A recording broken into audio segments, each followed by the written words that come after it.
Selamat datang kembali dalam perkuliahan Pengantar Analisis Real MA3131. Saya Erik dari Program Studi Matematika FMIPA ITB. Pada kesempatan kali ini kita akan berbicara mengenai limit.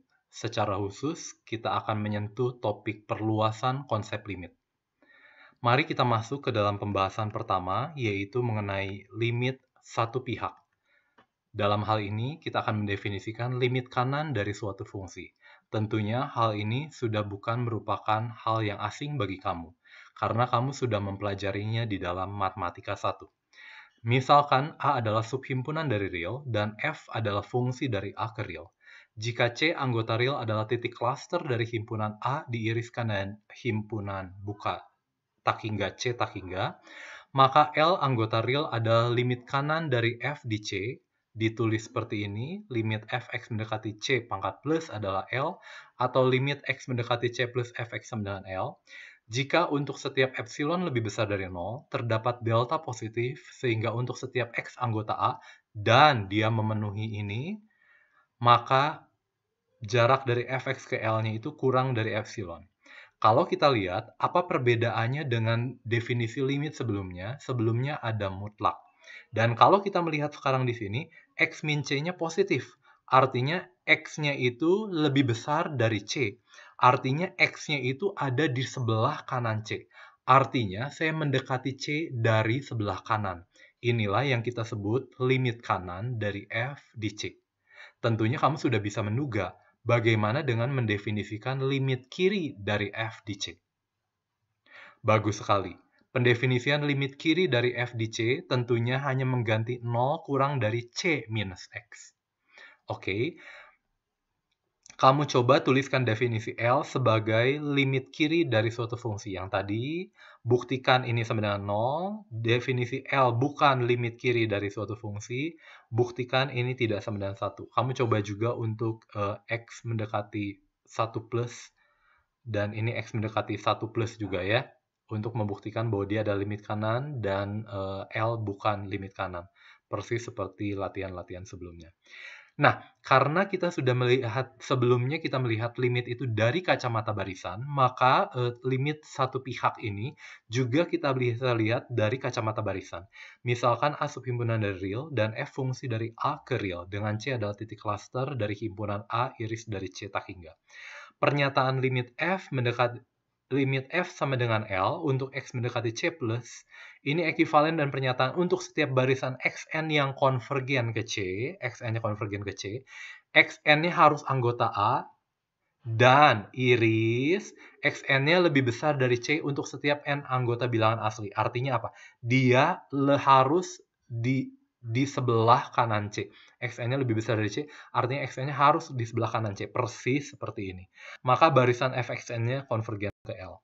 Sama seperti sebelumnya, maka teorema karakterisasi limit kanan dengan barisan atau limit kiri dengan barisan ini, secara khusus, secara teknik akan kita gunakan untuk membuktikan bahwa limit F-nya itu tidak sama dengan L, yaitu dengan mencari barisan yang konvergen ke C dan XN-nya anggota A untuk setiap N anggota bilangan asli, tetapi Fxn-nya, barisan Fxn-nya tidak konvergen ke L. Maka saya dapatkan limit F-nya tidak sama dengan L. Coba kamu buktikan hal berikut, menuliskan berikut, dan buktikan ini sehingga kamu lebih mengerti tentang teorema karakterisasi limit ini dengan barisan. Kamu coba untuk limit kanan maupun coba untuk limit kiri. Oke ya? Dan limit kanan dan limit kiri ini dihubungkan oleh sebuah teorema besar ini, dan tentunya ini sudah tidak asing bagi kamu, yaitu ketika saya punya limit F-nya itu sama dengan L, maka limit kanan dan limit kirinya persis sama dengan L. Oke ya, buktikan kamu bisa dilihat dari buku, tidak terlalu sulit. Coba kamu pahami. Nah, selanjutnya dua bagian terakhir kita akan bicara tentang limit tak hingga dan limit di tak hingga. Kalau perhatikan, limit tak hingga itu maksudnya apa? Ketika F-nya itu menuju tak hingga. Nilai fungsinya menuju tak hingga.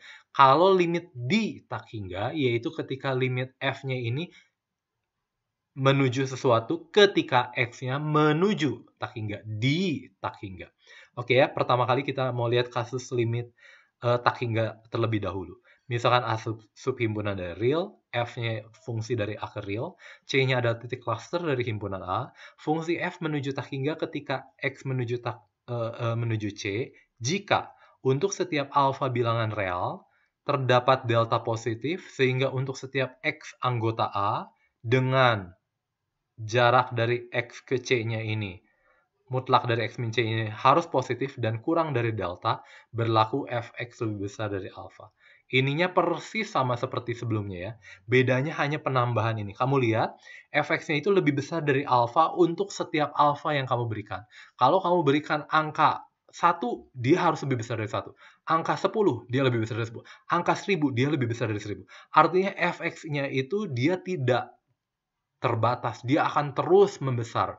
Kamu berikan bilangan saya berapapun, bilangan real, maka dia ada X yang akan selalu lebih besar, nilai Fx-nya lebih besar dari bilangan real yang kamu berikan. Nah, itu yang kita sebut limitnya tak hingga. Tentunya kamu bisa menebak bagaimana untuk fungsi F yang menuju minus tak hingga.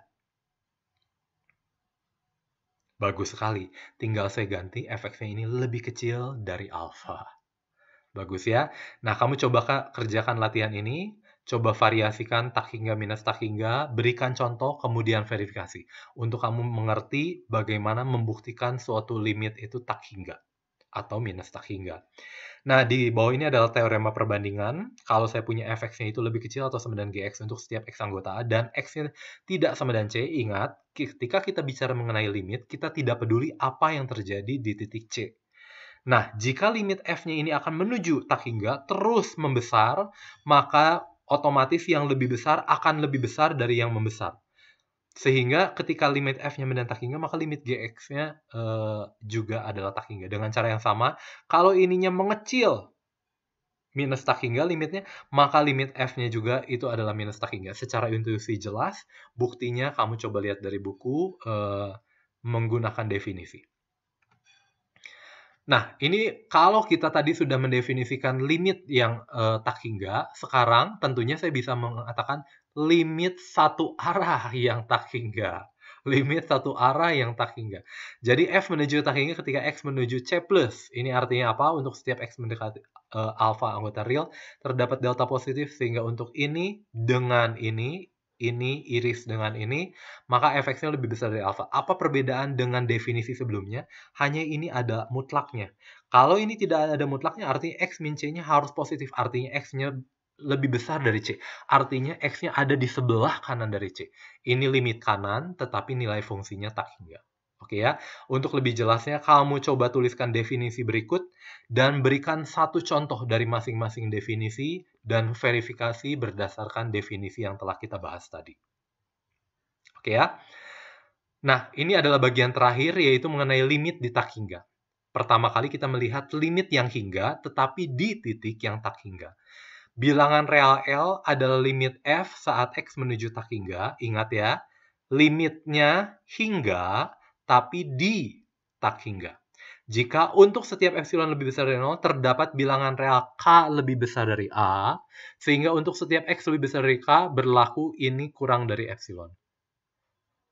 Bilangan real K lebih besar dari A hanya untuk menyatakan bahwa dia anggota A. Persis seperti itu.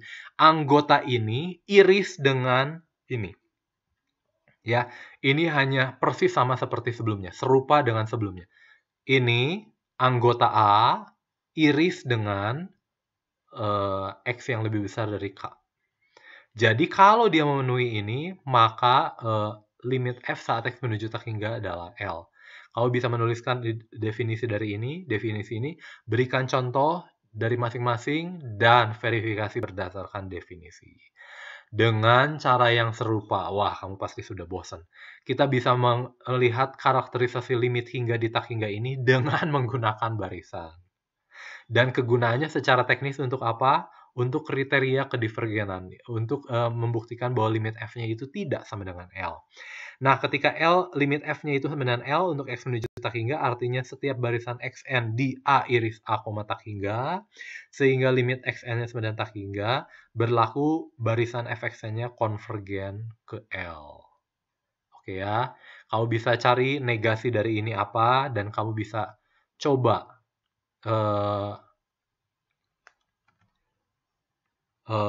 buktikan dan memverifikasi bahwa suatu limitnya hingga di tak hingga. Oke ya, yang tadi saja, pakai contoh yang tadi, lalu buktikan menggunakan teorema karakterisasi limit dengan barisan ini, bahwa dia memenuhi yang kita inginkan. Oke, ini sekarang terakhir limit tak hingga di tak hingga. Bukan saja nilainya menuju tak hingga, tetapi juga di titik yang menuju tak hingga. Jadi untuk setiap alfa anggota real terdapat bilangan real K lebih besar dari A, ini hanya semata-mata memastikan bahwa X-nya itu anggota A ya. Dan sehingga untuk setiap X lebih besar dari K berlaku Fx-nya lebih besar dari alfa. Dengan cara yang sama, berikan contohnya, tuliskan kira-kira teorema karakterisasinya melalui barisan untuk definisi limit tak hingga di tak hingga ini. Kamu coba, semuanya sudah ada di buku. Berikan contoh, verifikasi dengan menggunakan definisi. Terakhir, saya punya teorema uji banding limit, yaitu kalau saya punya f-nya fungsi dari ini, g-nya selalu positif, x-nya lebih besar dari a, limit f per g-nya itu sama dengan L-nya itu tidak 0, kalau L-nya positif, maka kalau tak hingga, jadi tak hingga lagi, karena pembagiannya harus positif. Kalau L-nya itu negatif, maka salah satu harus negatif. Kalau L-nya ini minus tak hingga, maka G-nya itu tak hingga. Kenapa G-nya tidak mungkin minus tak hingga? Ya, karena dijamin di sini. Oke ya, pembuktiannya kamu bisa baca dari buku, ini hanya menggunakan definisi. Jadi pada kesempatan kali ini, kita sudah bicara tentang perluasan konsep limit. Yang pertama, perluasan konsep limit itu pada limit satu pihak, limit kanan dan limit kiri, kita tahu hubungannya, juga kita belajar tentang limit tak hingga dan berbagai variannya, dan limit di tak hingga dan berbagai variannya. Pada kesempatan berikutnya, kita akan membahas tentang fungsi yang kontinu. Terima kasih.